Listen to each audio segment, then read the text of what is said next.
Hello, everybody. My name is Dovidas. So it's nice to welcome you today to yet another Lithuania's AI Association meetup. Today, the same as the last time, we have the legal AI topic. Today, Noise will tell us all about the Demystifying AI Act. I'm personally super excited about this. Like legal compliance is such a big thing, and every company who has like at least one machine learning model in production should start thinking about, hey, what should we do to make sure that our model is compliant with all of the legal requirements now, and it will be ready compliant. It will be ready for the compliance with upcoming changes in the regulation. So, Noise, I give you the floor.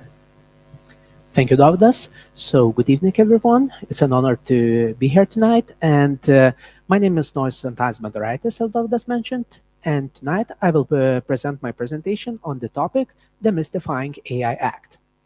And the aim of my presentation is to assess this legislation, provide you with a brief analysis of it, and also give my own opinion about the imperfections of this legislation. So, without further delay, I guess I will start.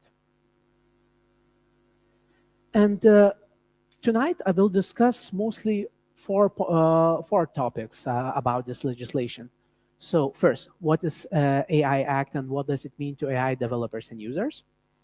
Second, the structure of the AI Act. Third, what rules does AI Act establish? And fourth, the last one, imperfections of the AI Act. Of course, my opinion. And the assessment of this legislation, in my opinion, is crucial since every AI developer, user, or supplier operating within the European Union will have an obligation to comply with this legislation. So moving forward, of course, one moment. I'm a lawyer, so I have a disclaimer for you that this presentation contains only general legal analysis, which in no way constitutes legal advice. Any statements made in this presentation in respect of any law matter are only my own opinion, and upon consideration of all legislation and other legal factors that can influence my opinion, I believe that these statements are more true than false. So I finished my legal talk, and now we can move on to talk about legal act. So this legislation is called Artificial Intelligence Act, and for the convenience tonight, I will call it AIA or AI Act. It is the draft proposal and the first and one-of-a-kind legislation regulating AI and providing harmonized rules for AI in the European Union. It was published on the 21st of April 2021 by the European Commission. And the objective of this legislation is to regulate the placing on the market, deployment, and use of AI in European market. I want to mention that this legislation does not regulate very important topics like civil liability of the AI systems or intellectual property rights for the creations created by the AI. And these questions were discussed only by European Parliament, but only in resolutions, which has no legal force. But in the future, I'm sure that we will see legislative proposals about these topics. And as I mentioned before, this law was the first in the world to establish harmonized compliance rules for the development, trade, and use of AI-driven products, services, and systems within the territory of the European Union that apply to all industries. And when I say all industries, I mean all industries like HR, financial services, IT. There's only one exception that this AI Act does not apply to AI used by military. So in the future, we'll see probably some, I don't know, international laws about AI use for the military purposes. And this legislation combines risk-based approach. There are different tiers of risk of AI systems with different risks. And if the system is risky, the more obligations you have for developing it or using it. And this legislation is still just a draft proposal by European Commission, and it will come into force 2 years after the European Parliament will accept it. And it is thought that that European Parliament will accept it at the end of 2022, and there will be, as I mentioned, 2 years period after the acceptance, so-called grace period, because all the enterprises that will have to comply with this legislation will need time to enable that compliance in their AI systems. And of course, it is vital to assess the scope of this regulation. And AIA has kind of very broad scope, in my opinion. It sets the rules. First, it sets the rules for placing on the market, use, and operation of AI. Second, it sets prohibition of certain AI systems. Third, it sets the requirements for high-risk AI systems and obligations for their operators. Fourth, it sets the requirements for limited risk AI systems. And finally, it sets market monitoring and surveillance rules. And also, the question arises, for whom does AIA apply to? So first, it will apply to AI providers, providers, importers, or distributors who develop AI systems that will be placed on the European market, regardless of whether these entities are registered in the European Union or in another country. Also, it will apply to users of AI that are based in the European Union, and it will also apply to providers and users of AI systems that are in a third country, but whose products are used in the European Union. And all of these actors, above actors, are referred to by the term AI operators. So the AI operator includes, can be provider or user or importer of the AI. And of course, in this legislation, the main actor is the AI provider, because most of the times it will be the manufacturer of that AI model. And in this legislation, AI provider is a real star. He has most obligations, and there are most rules implied for that person. And AI provider is defined as a person, including public authorities, which develops an AI system or which has an AI system developed with a view to placing it on the market or putting it into operation under its own name or brand. And of course, we need to know other definitions in this legislation, but AI definition, I will leave AI definition for the end of this, this presentation, since it was broadly discussed as controversial. And now I just want to present different types of AI covered by AIA.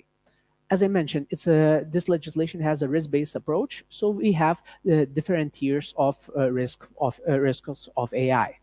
So tier 1 is prohibited AI, which is completely prohibited by this legislation, and entities creating those, and it is prohibited for entities to create any of those applications. Second tier is high-risk AI, and the most compliance obligations are imposed for operators who create or use that kind of AI. Then is limited risk AI, which has not a lot of risk for humans or environment, but it may be confusing to people or risky. So there will be some transparency obligations. And the last category is minimal or no risk AI. And as mentioned, I mentioned before, all eyes are into the high risk AI, but we have 4 tiers, and we have 1 tier before the high risk AI. So I will start with prohibited AI. And prohibited AI systems, there are 4 AI systems listed as prohibited AI. So first is AI systems aiming to distort a person's behavior or to cause physical or psychological harm. Second is AI systems that exploit the vulnerability of a particular group of people. Third category is AI systems used by public authorities to assess the trustworthiness of individuals on the basis of their social behavior, known or predicted characteristics. So we already have examples in the world of those systems. In the China, government ranks people by their social credit while surveilling them 24/7 via their mobile phones using WeChat and via surveillance cameras everywhere in the streets. So I'm really happy that European Union wants to ban those kind of AI practices in our market. And the fourth category is the use of real-time remote biometric identification systems in public spaces for law enforcement purposes, except where necessary to achieve one of the purposes listed in AIA. And the problem is that this AI got a lot of bad feedback from human rights activists since this legislation leaves a lot of backdoors for government to use that kind of AI practices unrestrictedly, because there are a lot of exceptions for crime prevention and terrorist attack prevention. But it's so broad that they can they can use those kind of practices practically and unrestrictedly. So as I told you, they got bad feedback from human rights activists. So to sum things up, these practices are completely prohibited. So if you're developing one, stop now, because after 2 years you'll be very heavily punished. And moving forward is the second tier of risk is high risk AI. And the AI Act considers AI system as a high risk if it is used as a safety component or a product covered by 19 specified pieces of European Union single market harmonization legislation. For example, legislation regulating aviation products, cars, or medical devices. And if the AI system is a component of a product covered by such legislation, the product is already required to undergo third-party conformity assessment. So if you are creating some kind of hardware with AI software for medtech analysis, of course, you will have to go for that conformity assessment. And also, the European Commission established a list in Annex 3 of the AIA of AI systems of sectors where you apply AI systems. Those systems will be deemed as the high risk AI systems. So these sectors include the critical infrastructure where AI system could put people's life and health at risk, educational and vocational settings where the AI system could determine access to education or professional training, employment, worker management, and self-employment. And talking about employment and HR, we already seen the incident by Amazon. They had HR algorithm which was biased against women developers. So I also think that this regulation is good.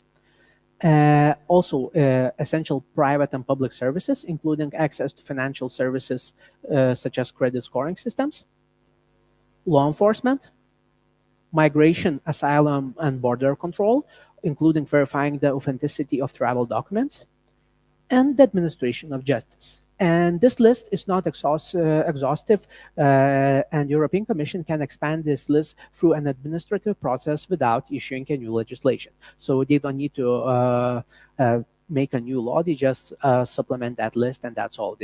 So this should be foreseen by businesses if because they can go into the scope of their activities.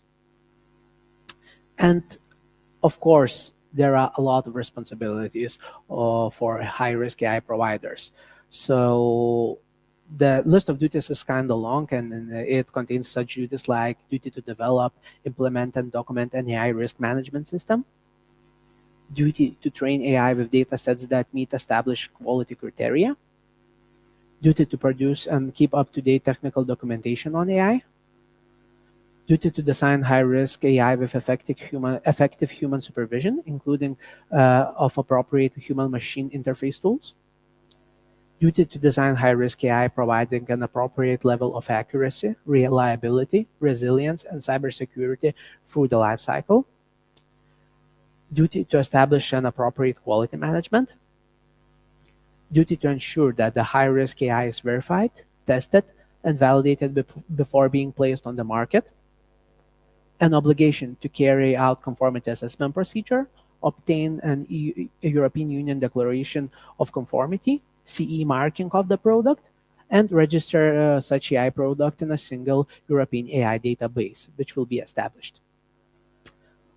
More, there will be an obligation to take corrective action in case of non-compliance of AI, an obligation to inform the national authorities and of if any of serious incident or a malfunctioning of those systems and corrective actions if such was taken, an obligation to appoint a representative in the European Union if the provider is established outside the European Union, and last, an obligation to set up a post-market monitoring system.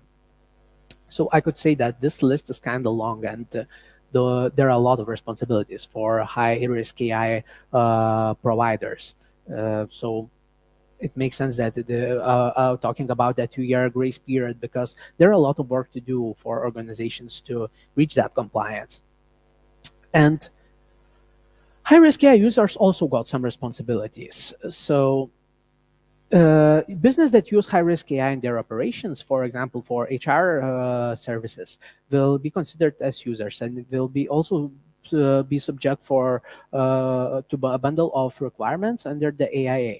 And those obligations include use of those AI systems only following the accompanying instructions, duty to ensure that the input data is appropriate for the intended purpose of the high-risk AI system, and also a duty to monitor the high-risk AI system. And if the user sees that the AI system is using or it may pose a risk, it shall notify the provider or distributor and must stop using that system.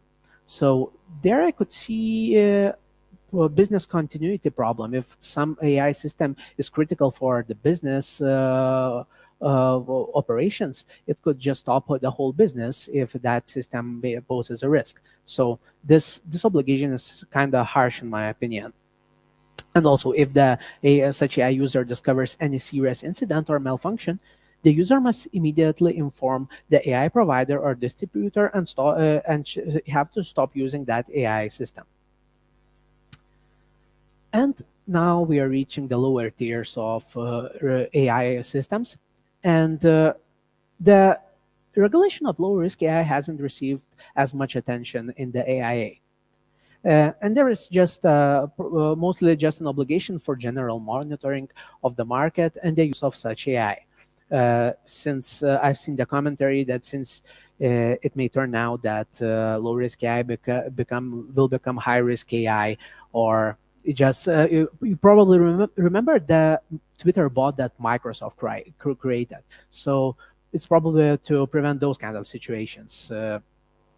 And as I mentioned, for so-called limited risk AI systems, which is in the middle tier, there are some transparency rules established.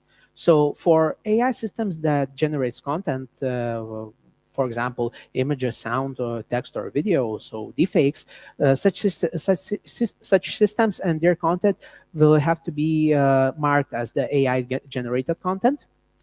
Also, AI interacting with humans, such as chatbots, will have to be designed in such way that that system will inform individuals that they are interacting with that AI system. And users of an emotion recognition AI systems or biometric categorization systems must be made aware that about the operation of that system. And of course, we have very strict legislation there. So there will be some questions and details about the implementation and enforcement of the Artificial Intelligence Act, since it will be operating in the whole European Union market. So a specific advisory body to the Commission, to the European Commission, the European Artificial Intelligence Board will be established. And I think that this will help to better understand this regulation for the businesses and the legal professionals, since we had the same situation with the GDPR. There was European Data Protection Board, which releases some guidelines and clarifications on some topics. So I hope that we'll see the same thing with this board, and it will help to for business and consultancy services to better implement this legislation into work. And member states also will have to designate a competent authority. So, for example, in Lithuania, for GDPR, we have Data Protection Inspectorate. So we'll have to establish some kind of entity for keeping the our national compliance of this regulation.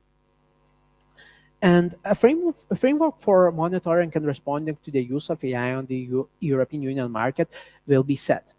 And if a member state's market surveillance authority will see that an AI system poses a risk, it will have to assess the system concerned, and where in the situations when market surveillance authority finds that AI system does not comply with the requirements of this assessment, it will immediately require the AI operator to take the corrective action to remove the AI system from the market or to recall it within a reasonable period.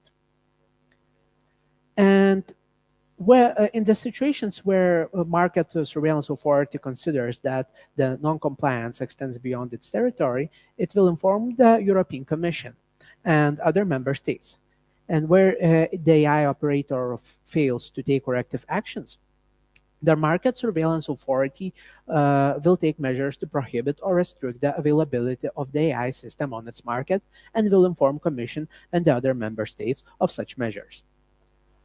Other member states may disagree with such a decision, and in that case, the final settlement of such dispute will be finally settled by the European Commission. And of course, we need to talk about the fines for non-compliance to this regulation. And this act will keep the GDPR's tradition, high fines tradition, and the penalties for non-compliance will depend on each specific situation, considering following indicators. So first, the nature, severity, and duration of the violation, its consequences. Second, whether the administrative fines have already been applied by other authorities against the same provider for the same violation. And third, the size and the market share of those providers that violates the rules. The fine system is kind of similar to the GDPR's, and the strictest penalties will apply for violations related to the use of AI systems with an unacceptable risk and amount to 30 million euros, or up to 6% of the total global annual turnover for the previous financial year, whichever will be higher. So we're talking about that kind of fines for creating those prohibited practices like social scoring, or those affecting person's consciousness negatively. And for other violations, the fines will amount to 20 million euros, or up to 4% of the total global annual turnover for the previous financial year, whichever will be higher. And if the violations will be related to the incorrect, incomplete, or misleading information provided to the competent authorities in response to a request, the fine will amount up to 10 million euros, or up to 2% of the global annual turnover for the previous financial year, whichever will be higher. And sadly, but there are no exceptions for SMEs or startups. And I see as one of the biggest problems of this regulation, but as I told you on the beginning of this presentation, I will talk about these things in the end. And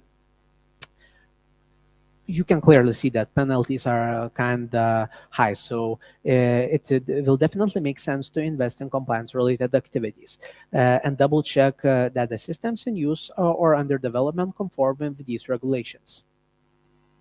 So the last part of my presentation, and I want to talk about the flaws that I have seen about this regulation. So there's no perfect law. There are no perfect laws in the world, and this one is not an exception, and it poses some really big flaws, in my opinion. So first, as I told you, the main problem will be implementing AIA for smaller businesses, because it does not provide any exemptions for SMEs or startups, and it will be hard for those entities to comply with this regulation, since it will take a lot of legal work to do that documentation and to analyze the whole law to ensure that your systems are compliant with it. So you'll need your own human resources for doing that, or you'll need to outsource law firm for doing that job, and both options cost money. So in my opinion, it's one of the biggest drawbacks of this regulation. Also, one moment. Uh, Also, one big difficulty that I see in implementing this regulation is that some duties imposed by this regulation will are of an evaluative nature, and are not clearly defined by the AIA itself.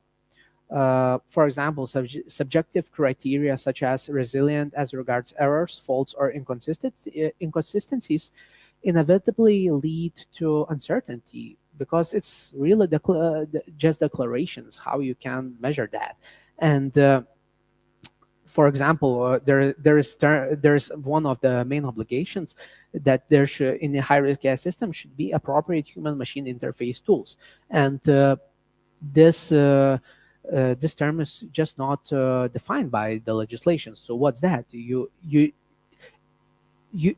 have to decide by yourself how that interface tool will look, and if the supervisory authority will think that no, it's not a good tool, you'll get a kind of hefty fine. And also, Article 15 of AIA requires high-risk AI to be robust to errors, security vulnerabilities, and be error-free. And in practice, what system, what I don't know, AI product can be 100% error-free? So I'm not sure how to implement those requirements. It's these requirements makes this regulation really harsh, and in my opinion, it will be really hard to achieve the best compliance standard of it. And also the last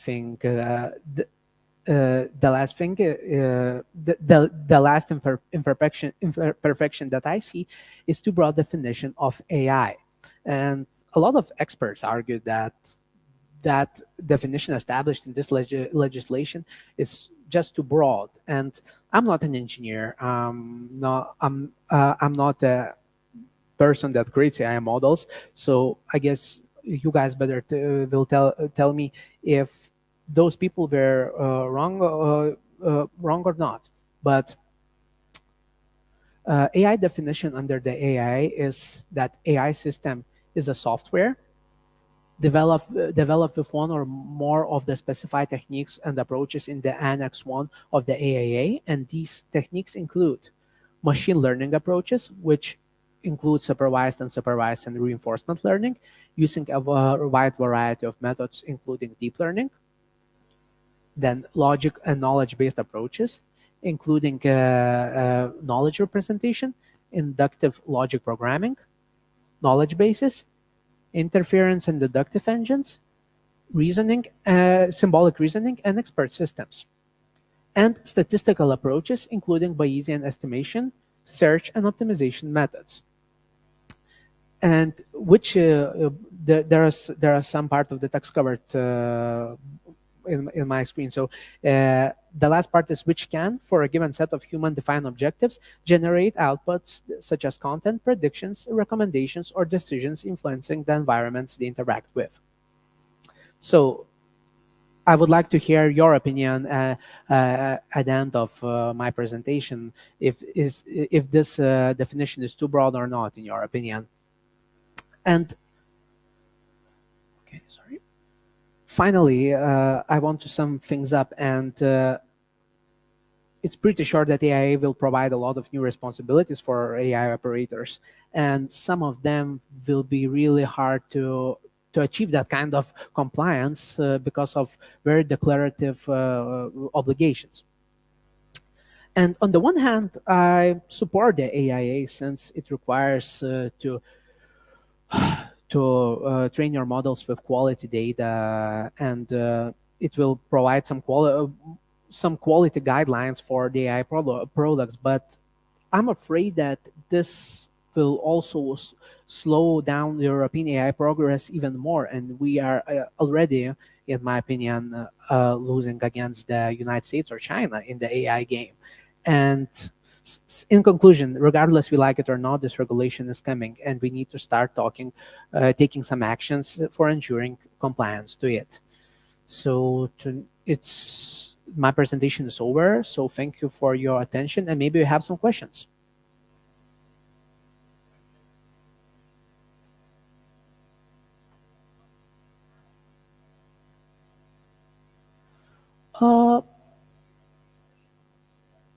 Uh, why this AI Act was called Act but not regulation? So that's a good question, because by the type of legal in Europe we have different legal acts. There is directive which you have to implement in your national legal base, and there's regulation which is applied directly to you. And calling legislation act is kind of United States tradition to call acts, so I'm not sure why it's called act. But the same question arises to me, but I never assessed this topic. So for right now, I cannot tell you, but you can text me and I'll try to find out.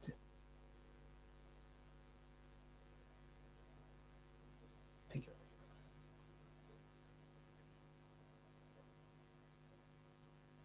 Yeah.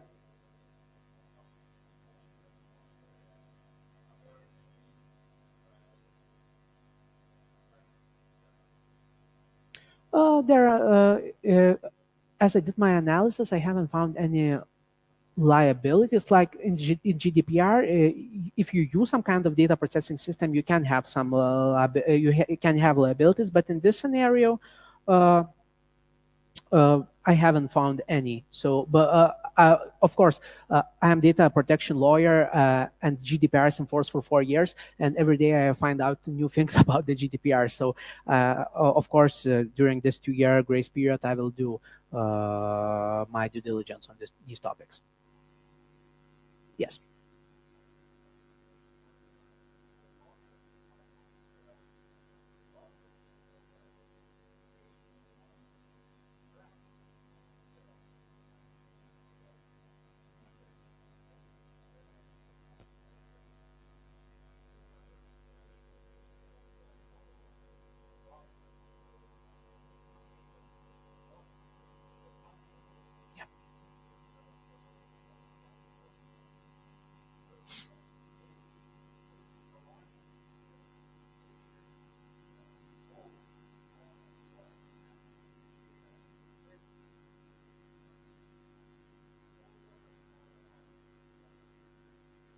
So yeah, question was about how to implement that documentation process, and it's really hard to tell because it is just mentioned that while creating system you have to document it. So if just from my analysis that I did now, probably you have to do that from the first idea of that model to document every step. But of course, during the implementation of this legislation, we'll get some clarifications, because now there is no practice how to do that. There are some theoretical guidelines by the European Commission which are very vague, in my opinion.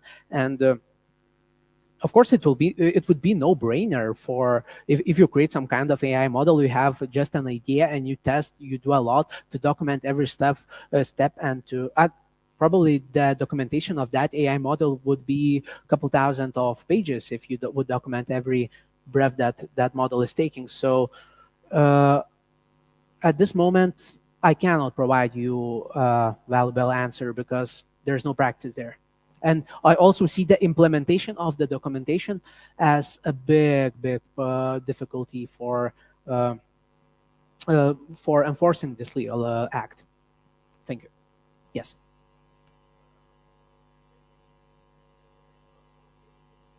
Yeah.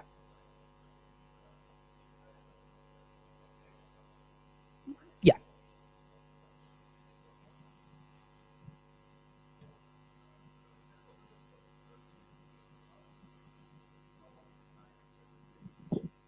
Yeah.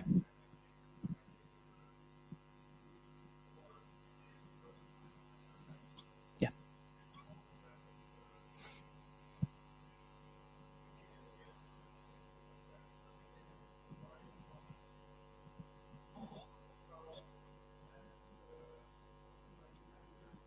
In this prohibited these prohibited systems that affects your behavior, I guess it would be considered some kind of really messed up Amazon Alexas, which tell you to do something horrible for your family. So those kind of systems are prohibited. But i- the whole the all definitions of the AI the risk tiers are really vague in this regulation, in my opinion. And this draft act needs a lot of amendments before coming into force and more clarifications, because yeah, I agree with you.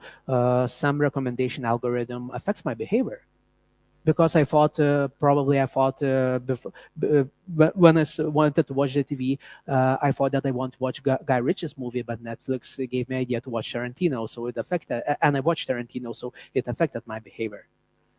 So yeah, another imperfection of this legislation. So, yes. Before we continue, I'd like to remind the users at home that you can also ask questions using the chat. So if you have any questions, please post them in the YouTube chat and we'll answer the questions. Right? Yeah. Continue.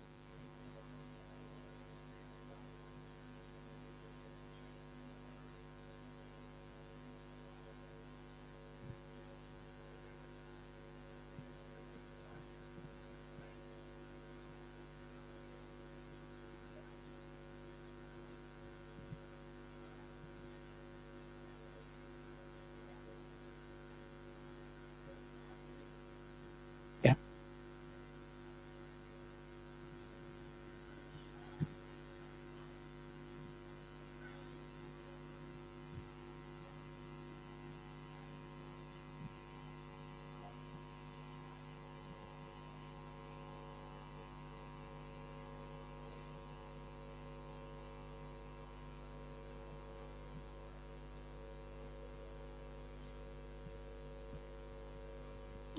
Where to live?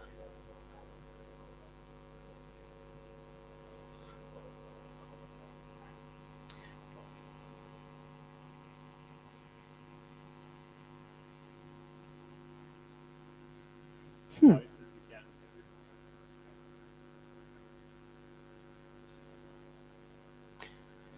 Well, Before answering, could you summarize the question?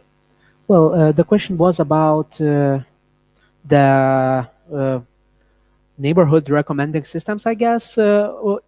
Yeah, which would recommend the person to, I don't know, to which residence to choose to live, where to live. So it really depends, probably on the data which would be used for training. Well. Okay. Hmm.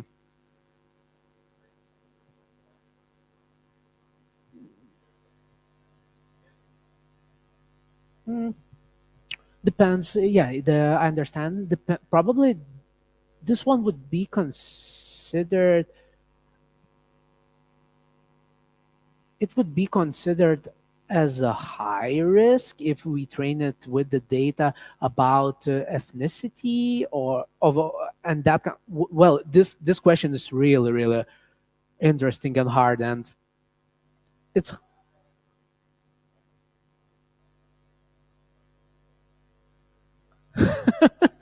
okay.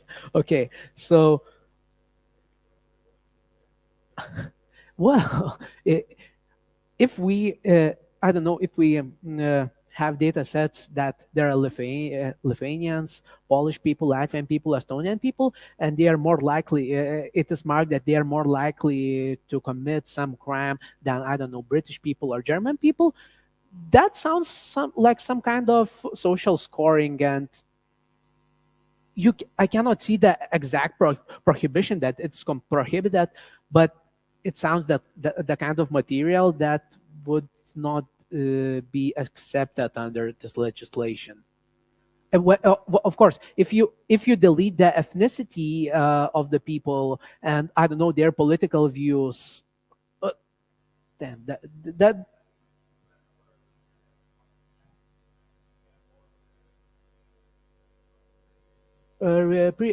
to the back date.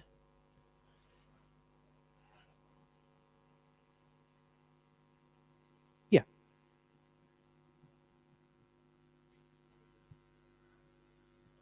yeah.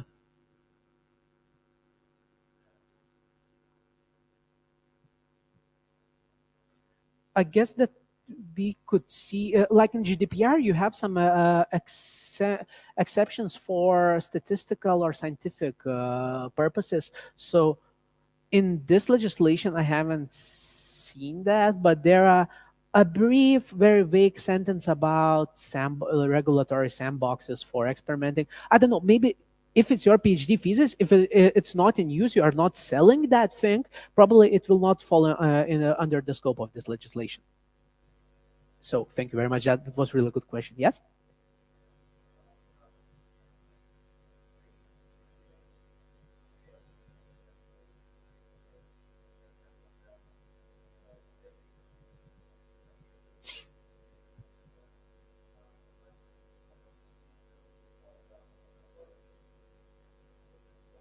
Yeah.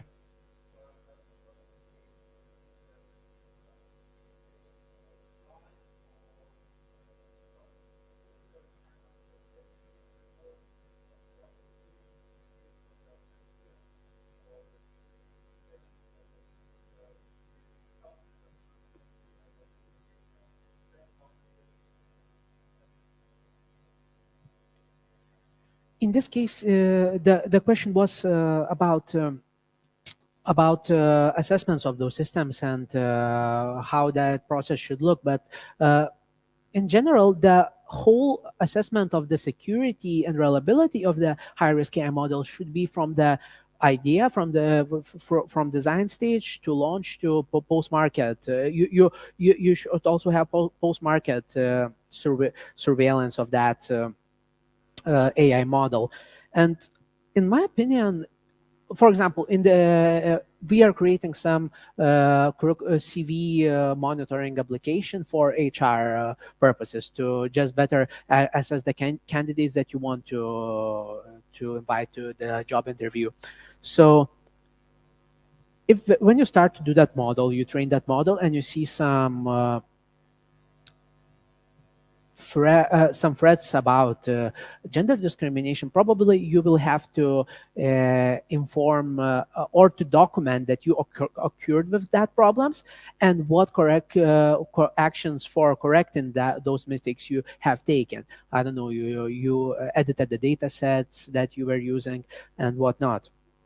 And yeah, for high risk AI providers, there will be an obligation to have a conformity assessment, which about we don't have any more information nowadays. So it's kind of hard to say how it will look when it will be accepted.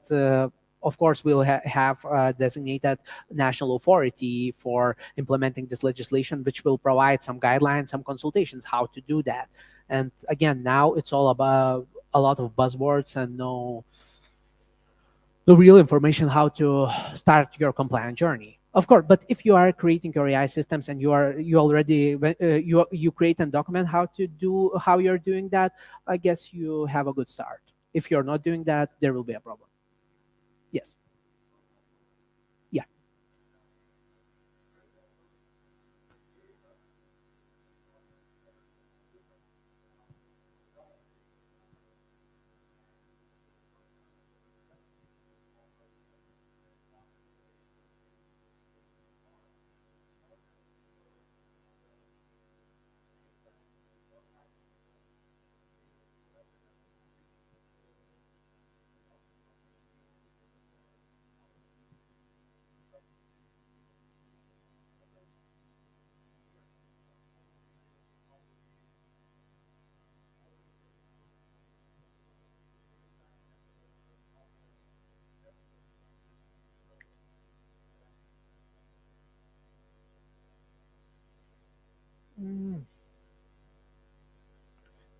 Could you try to repeat again this question to me? I'm sorry because uh,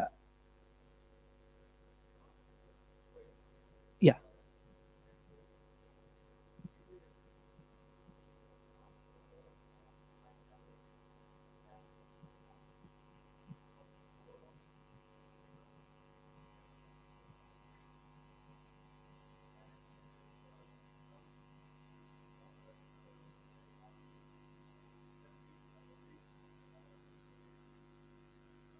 yeah.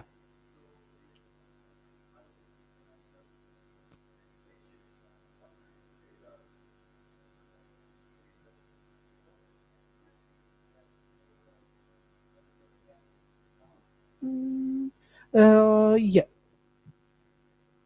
yeah, yeah. If the data that you will be training your model will be a trade secret, and you will have to go for some kind of conformity assessment. Of course, those institutions who would do that, they will have strict obligations for non-disclosure, or even you'll have to sign non-disclosure agreements regarding this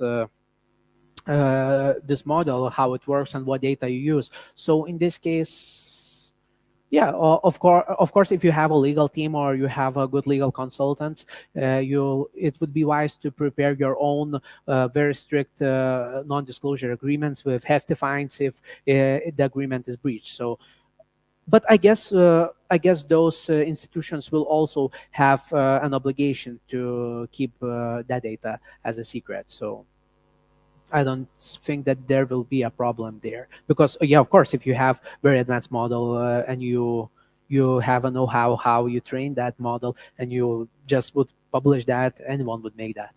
So yeah, that's a good question. But I think that in this situation, trade secrets will be safe.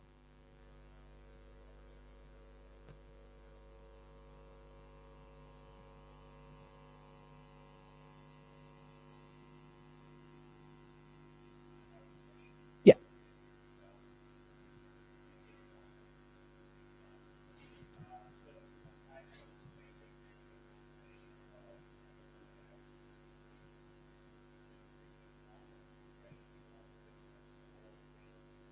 yeah,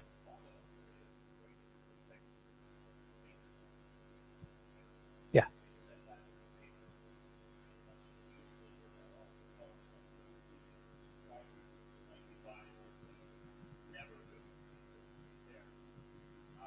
Now, OpenAI is selling free as a service, and they're running a lot of downstream models which for various like niche applications.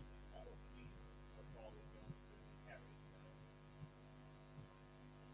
racistness, sexistness, Hmm. and I'm just wondering how is this like relation to the AI Act, how all of these will AI magically find a way how to keep them all square.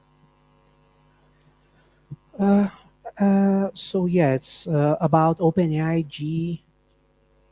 GPT free, and about that model is racist and sexist because the internet is racist and sexist. So probably that model, the data training data set should be cleared as much as it's possible. But that model is real good, as I understand. It was the biggest thing in last year, right? Yeah. Okay. So it's a big thing. Well, again, it's really hard to tell, but it's really hard to clean the data, the training data sets of that model. Because I guess there are a lot of data points there. It's not easy to clean it up.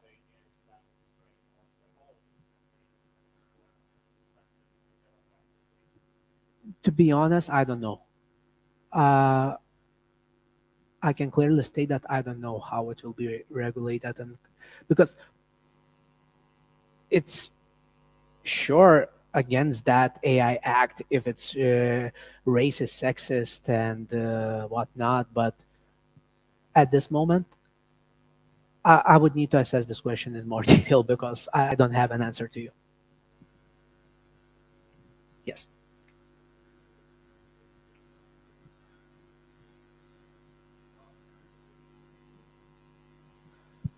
Uh, and I think if we have European Commission's proposal, maybe this legal act will be amended heavily.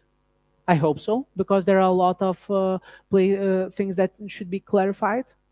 But in my opinion, it will be the whole procedure is ongoing, and I hope that after the public consultations, the European Parliament will rediscuss some things, and it will be amended heavily because we need amendments, of course. As I'm aware, the public consultations are kind of over, but you can always draft your opinion on some topics and uh, send it to the members of the European Parliament from your country, so they can add those questions to the discussion because they're representing us as people or as association in the European Parliament. So I guess I don't know how much that option will help, but we can try, of course. But and I don't develop AI models, but from the audience, I guess that there should be some amendments made in that legislation. Any more questions?